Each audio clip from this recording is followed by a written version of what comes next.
Welcome to Revenge with Lyra.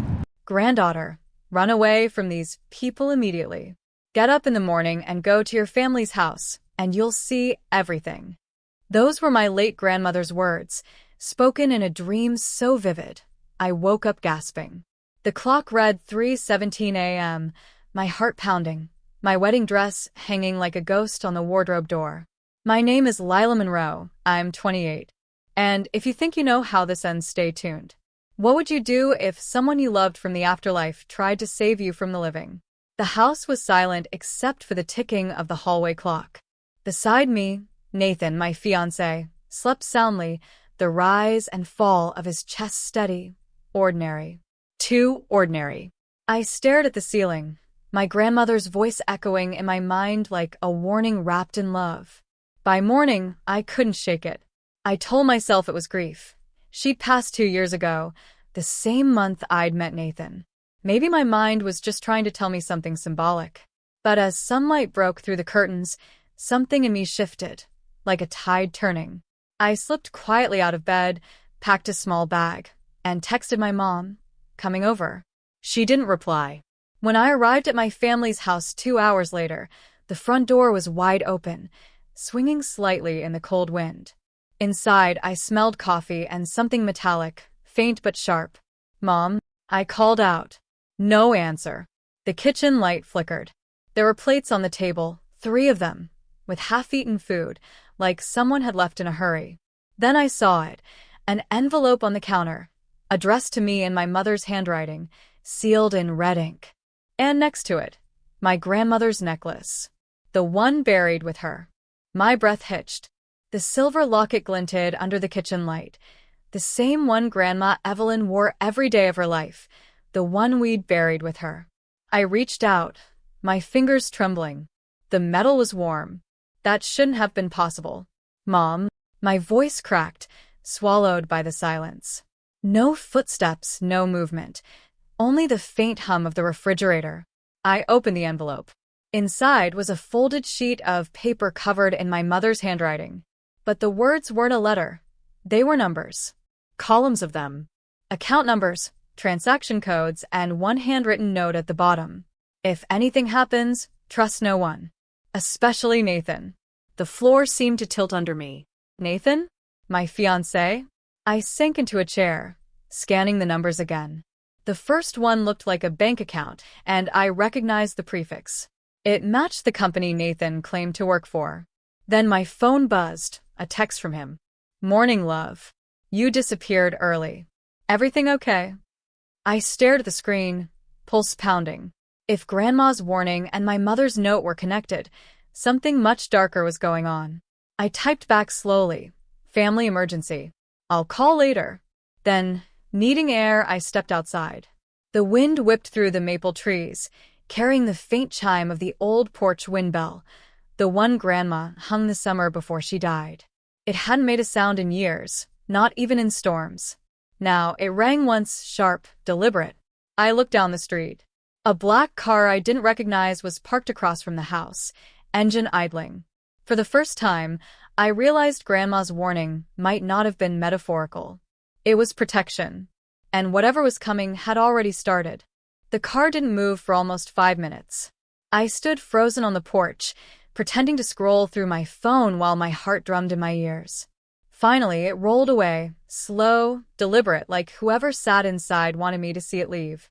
I locked the door behind me and went straight to the old guest room, Grandma's room once. The air smelled faintly of her lavender perfume, even after 2 years. On the dresser sat her framed photo, smiling as if she'd been expecting me all along. That's when my phone rang. Dad. I hesitated before answering. "Dad? Where's Mom?" A pause. Then, "She's fine. Just out running errands." "Where are you, Lila?" Something in his voice didn't sound right. Too measured, like every word was being weighed before release. "At home," I lied. "Good. Don't drive anywhere. Nathan's been worried sick. He called me when you didn't answer." My stomach twisted. How did Nathan even know to call him? I muttered something vague and hung up. Immediately, I opened my grandmother's jewelry box, the one she used to keep under her nightstand. Inside, besides a few old rings, there was a small folded photograph of my mom and grandma standing in front of a property I'd never seen before. On the back, in faded ink, Riverside Storage, Locker 213. For Lila. My pulse raced. I searched the address online. It was 15 minutes away. Whatever my grandmother and mother had been hiding, it was waiting there for me. I slipped the locket into my pocket, grabbed my car keys, and whispered toward the photo on the dresser. "Okay, Grandma. I'm listening." The old wind bell chimed again as I stepped outside. It wasn't the wind this time. It was a signal. The storage lot looked deserted when I arrived. Rows of metal doors shimmered under a flat gray sky, each numbered, identical, anonymous. Locker 213 sat near the back, half hidden behind a stack of broken pallets. My pulse thudded as I entered the code from my mother's note. The lock clicked open with an eerie ease. Inside, dust and silence. A faint smell of paper and old wood. A single bulb flickered overhead. Against the wall stood a metal cabinet and, beside it, a trunk I recognized instantly, Grandma's old cedar chest. Kneeling, I lifted the lid. Bundles of documents. Folders marked with dates. One photo album. On top, a USB drive labeled Riverside Investments. I plugged it into my laptop, the screen lighting the dark room. A spreadsheet appeared, millions of dollars moving between names I knew. Nathan's employer, my father's company, and an offshore account under my mother's initials. At the bottom, one line stood out in red font. Beneficiary, Lila Monroe, trustee transfer pending. My chest tightened. I wasn't supposed to marry Nathan. I was supposed to inherit something they wanted to control. Footsteps scraped outside. I froze, closing the laptop. The lock rattled. "Lila." It was Nathan's voice. "Baby, what are you doing here?" I stayed silent, staring at the shadows beneath the door. "I just want to talk," he said softly. "Your parents told me you were confused." My grandmother's warning thundered in my head. "Run away from these people immediately." I backed toward the trunk, gripping the locket in my fist. The bulb above me flickered once, then went out. When it blinked back on, something metallic gleamed near the door handle. Nathan had a key, and he was already turning it. The door creaked open, the sound slicing through the still air. Nathan stepped inside slowly, dressed in his usual calm, tailored jacket, soft smile, but his eyes were sharp, scanning everything. "You scared me," he said, voice too even. "Your mom said you ran off. What's going on?" I forced a shaky breath. "How did you know where I was?" He hesitated, then gestured at the open laptop. "Because that's our company data, Lila. You shouldn't have touched that." "Our company?" The words hit like a slap. I closed the computer and stood, keeping the trunk between us. "You're laundering my grandmother's estate money, aren't you?" His expression hardened, mask slipping. "You don't understand the scale of what you're playing with." "I understand enough," I said quietly. "Grandma left the trust to me. That's why my mom warned me. That's why you married me." He stepped closer, hand raised, not to strike, but to reach. "Lila, please. You're overreacting. It's complicated." "Then simplify it," I whispered. He sighed, running a hand through his hair. "Your parents invested in something risky. We just redirected funds to protect everyone. It's not theft, it's damage control." I laughed, short, bitter. "So Grandma was right. You all were in it together." His jaw tightened. "Put the files back and we'll forget this happened." The air between us crackled. I reached into my pocket, gripping the small locket. My thumb brushed something inside it, a tiny button I'd never noticed. Click. A faint red light blinked on my laptop screen, voice recorder active. Nathan froze. "You should go," I said softly, "before the wrong people hear you." The red light blinked again, steady, waiting. He turned wordlessly and walked out. And for the first time, I realized Grandma hadn't saved me from a wedding. She'd saved me from a crime. The next 24 hours were a blur of adrenaline and quiet planning. I stayed at a hotel near downtown, laptop locked in the safe, replaying Nathan's words in my head. You don't understand the scale. That line alone was enough to tell me this went beyond him. My parents were part of it, had been for years. By morning, I met with a private investigator I'd found through one of Grandma's old contacts, a retired reporter named Helen. She looked like someone who'd seen the inside of too many secrets. Your grandmother hired me once, Helen said, scanning the USB's files.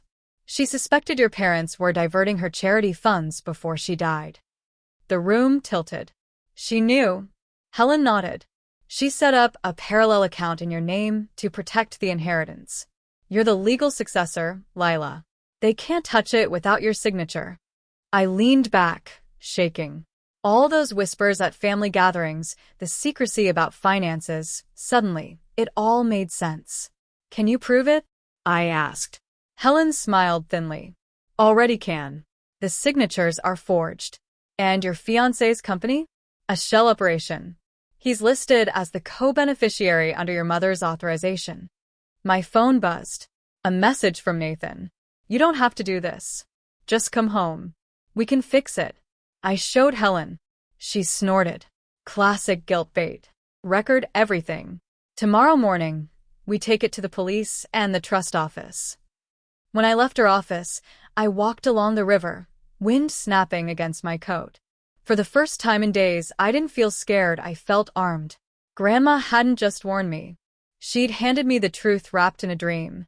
And now it was my turn to wake everyone else up. By dawn, I was ready. Helen had compiled everything: bank records, signed transfers, emails linking Nathan's company to my parents' offshore accounts. The web of deception was staggering, but the proof was watertight. We met at the Trust Oversight Bureau downtown, a sleek glass building that looked too clean for the kind of rot it handled. Inside, I handed over the flash drive and the notarized statements. The investigator nodded once. We'll begin proceedings immediately, Ms. Monroe. That afternoon, the dominoes began to fall. By 3 p.m., my parents' accounts were frozen under suspicion of tax fraud. By 4, Nathan's company profile vanished from the corporate registry database. And by sunset, I received an official notice confirming that the Monroe Trust had been reinstated in my sole name, full ownership, retroactive from the date of Evelyn Monroe's passing. I sat in my car, staring at the letter in stunned silence. Grandma's name was printed there, formal and powerful. I could almost hear her laugh, that low, knowing sound that used to fill her kitchen. My phone buzzed again. Nathan, then Mom, then Dad. I didn't answer. Instead, I texted one line to all three. Grandma was right.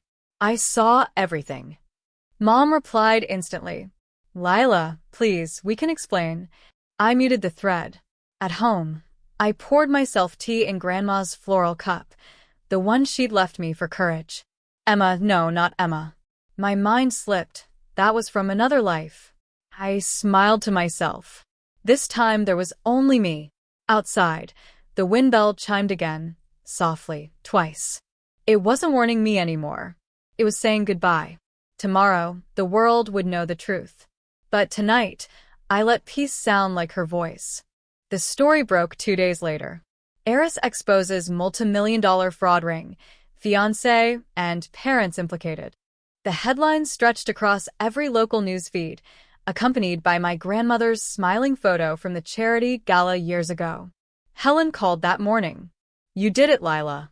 You freed her legacy. The word freed made my throat tighten. For the first time, I wasn't the daughter cleaning up their mess. I was the woman carrying forward my grandmother's name.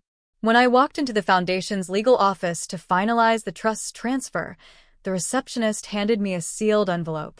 This was mailed last week, she said. No return address.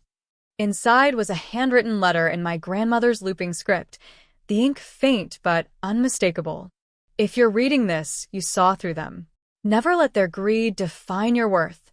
What we build from love cannot be stolen. I pressed the paper to my chest. Tears came, quiet and steady, not of grief, but of release.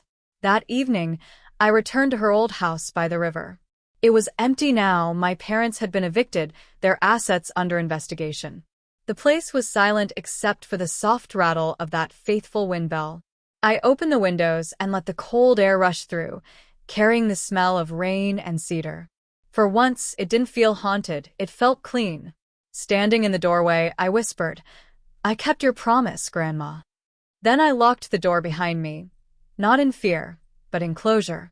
The headlines would fade, the noise would pass, but the truth she'd left me would live in every dollar now rebuilding lives in her name. The woman they tried to silence had become their reckoning.